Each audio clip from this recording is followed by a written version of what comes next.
You know, prepping for this deep dive into ending the therapeutic relationship, it's really got me thinking. It's like the elephant in the therapy room, isn't it? Yeah, We focus so much on starting strong, but how we handle endings, that's a whole other ballgame. And then honestly, it can be a bit daunting. it really is. And you're right. We don't always give it the attention it deserves. It's a sensitive process, Hmm. ethically and emotionally. And I think what's fascinating is how impactful a well-managed ending can be for the client's overall growth. It's like the difference between ripping off a Band-Aid and carefully peeling it off, right? Yeah. One leaves you feeling raw. The other, while maybe not exactly fun, is at least manageable. And this text really drove home the point that endings are more common than we might think. Did you know that roughly 40 to 55% of clients experience a rupture at some point in therapy? That statistic always makes you pause, doesn't it? Mm. And it highlights that endings aren't always picture perfect, tied up with a neat bow once goals are achieved. Which brings us to the heart of what I want to unpack with you today. Why therapy ends. Beyond the mission accomplished scenario. Because let's be honest, sometimes it's smooth sailing, but other Yeah, times, well, it's more like navigating choppy waters. absolutely. And I think it's helpful to break down those different whys because understanding the reasons can really shape our approach as therapists. Let's start with those situations where progress stalls.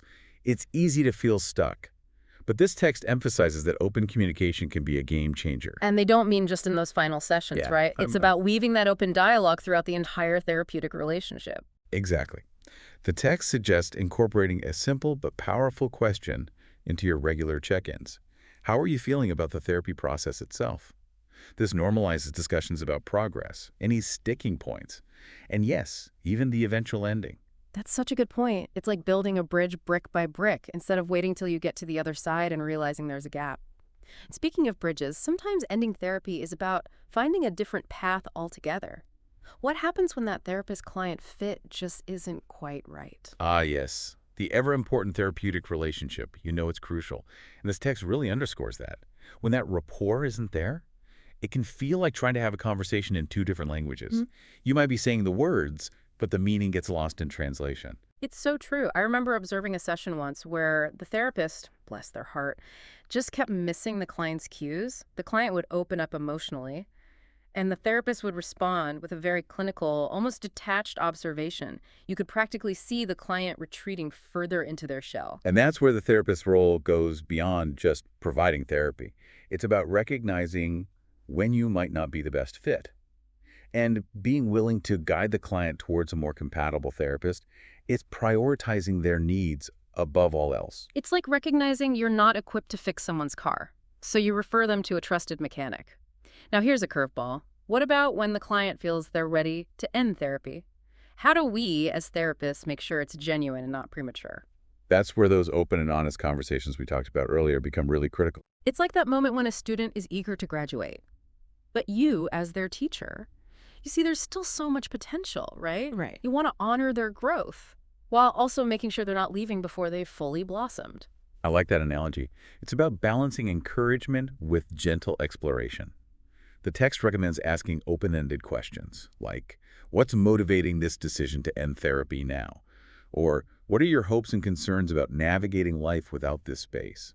So it's about helping them unpack their own readiness, not imposing our own timelines or assumptions. Precisely. And remember, sometimes a client's desire to end, even if it stems from a place of avoidance, can be an opportunity for deeper work.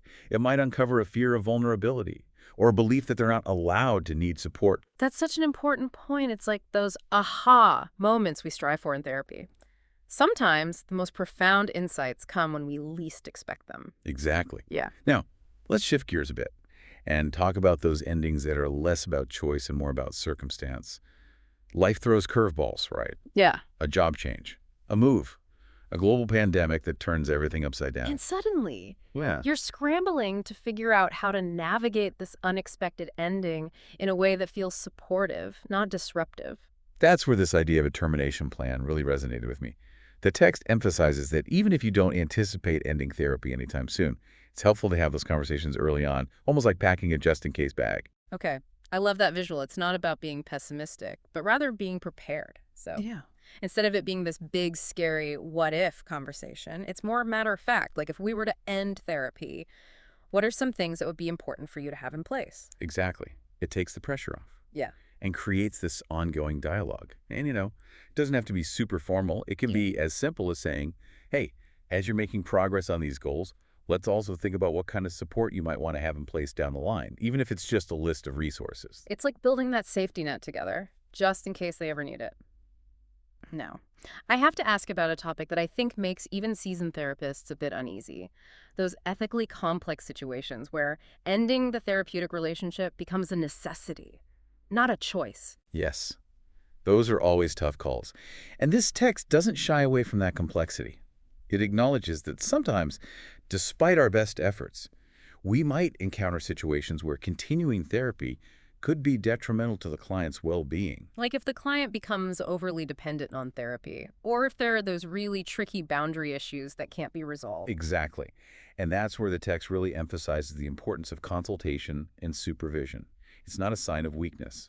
It's a sign of strength and ethical responsibility. It's like having that co-pilot in the cockpit, especially when you're navigating turbulent skies.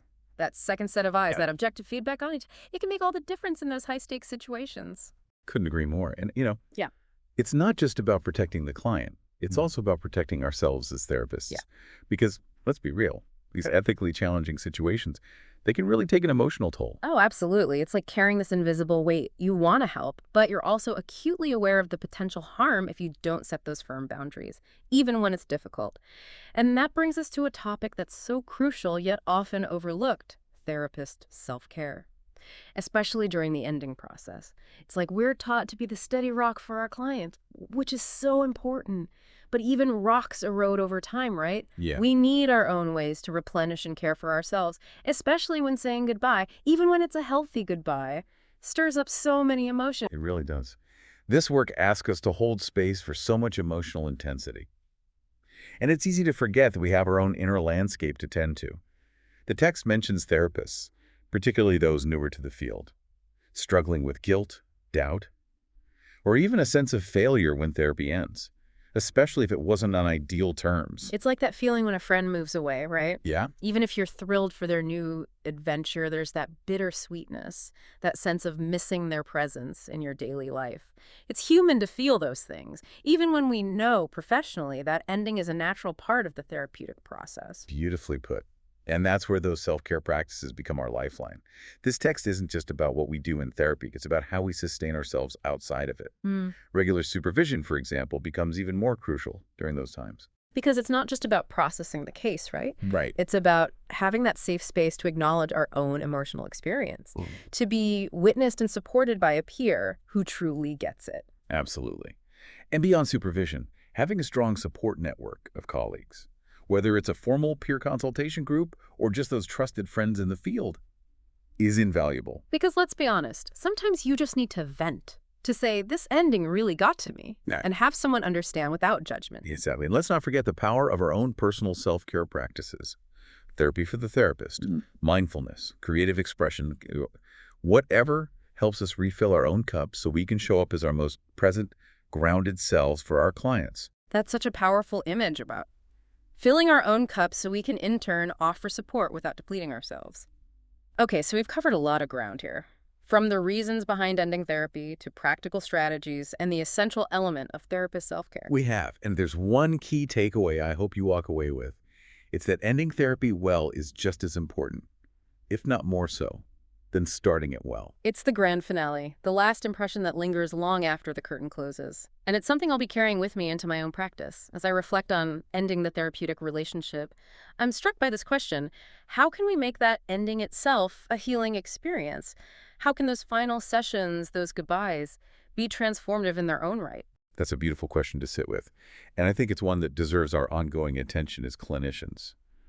Because ultimately, isn't that what we strive for? To empower our clients to move through the world, not just healed from past wounds, but also equipped to navigate those inevitable endings and transitions that life throws their way. Absolutely. It's about giving them the skills and the resilience to say not just goodbye, but hello to the next chapter of their lives, with confidence and a sense of hope. Thank you for taking this deep dive with me. And to our listeners, we'd love to hear from you. What resonated with you today? What are your own reflections or questions as you navigate the art of ending therapy well? Until next time, take care.